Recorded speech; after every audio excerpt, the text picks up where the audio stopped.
But at that moment in the street below a barrel organ struck up. Josephine and Constantia sprang to their feet together. "Run, Con," said Josephine. "Run quickly. There's sixpence on the—" Then they remembered. It didn't matter. They would never have to stop the organ grinder again.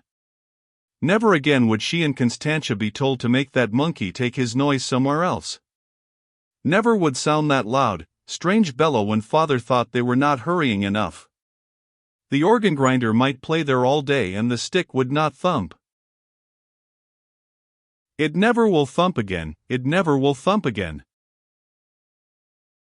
Played the barrel organ. What was Constantia thinking? She had such a strange smile, she looked different.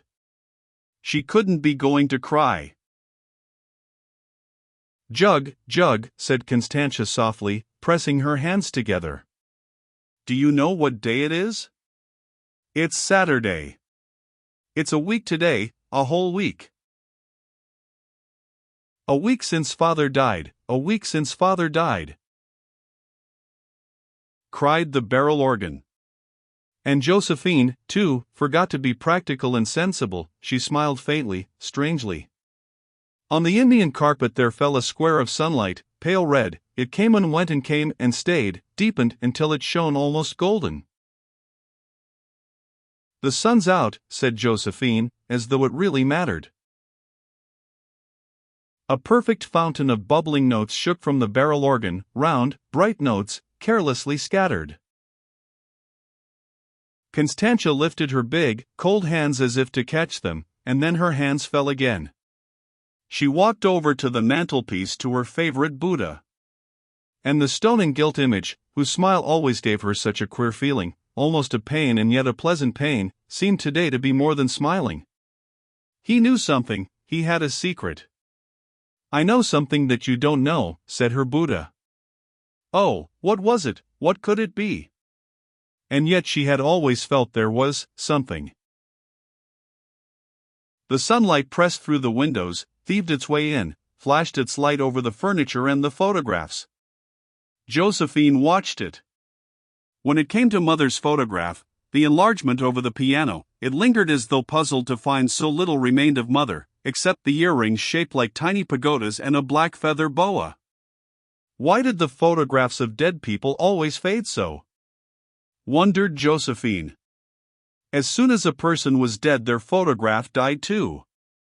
But, of course, this one of Mother was very old. It was 35 years old. Josephine remembered standing on a chair and pointing out that feather boa to Constantia and telling her that it was a snake that had killed their mother in Ceylon. Would everything have been different if Mother hadn't died? She didn't see why. Aunt Florence had lived with them until they had left school, and they had moved 3 times and had their yearly holiday and there'd been changes of servants, of course. Some little sparrows, young sparrows they sounded, chirped on the window ledge. Yeep, ipe, yeep. But Josephine felt they were not sparrows, not on the window ledge. It was inside her, that queer little crying noise. Yeep, ipe, yeep. Ah, what was it crying, so weak and forlorn? If Mother had lived, might they have married? But there had been nobody for them to marry. There had been Father's Anglo-Indian friends before he quarreled with them. But after that she and Constantia never met a single man except clergymen. How did one meet men? Or even if they'd met them, how could they have got to know men well enough to be more than strangers? One read of people having adventures, being followed, and so on. But nobody had ever followed Constantia and her. Oh yes, there had been one year at Eastbourne a mysterious man at their boarding house who had put a note on the jug of hot water outside their bedroom door. But by the time Connie had found it, the steam had made the writing too faint to read. They couldn't even make out to which of them it was addressed. And he had left next day. And that was all. The rest had been looking after Father, and at the same time keeping out of Father's way. But now? The thieving sun touched Josephine gently. She lifted her face. She was drawn over to the window by gentle beams. Until the barrel organ stopped playing, Constantia stayed before the Buddha, wondering, but not as usual, not vaguely. This time her wonder was like longing. She remembered the times she had come in here, crept out of bed in her nightgown when the moon was full, and lain on the floor with her arms outstretched, as though she was crucified. Why? The big, pale moon had made her do it. The horrible dancing figures on the carved screen had leered at her and she hadn't minded. She remembered too how, whenever they were at the seaside, she had gone off by herself and got as close to the sea as she could, and sung something she had made up, while she gazed all over that restless water. There had been this other life, running out, bringing things home in bags, getting things on approval, discussing them with Jug, and taking them back to get more things on approval, and arranging Father's trays and trying not to annoy Father. But it all seemed to have happened in a kind of tunnel. It wasn't real.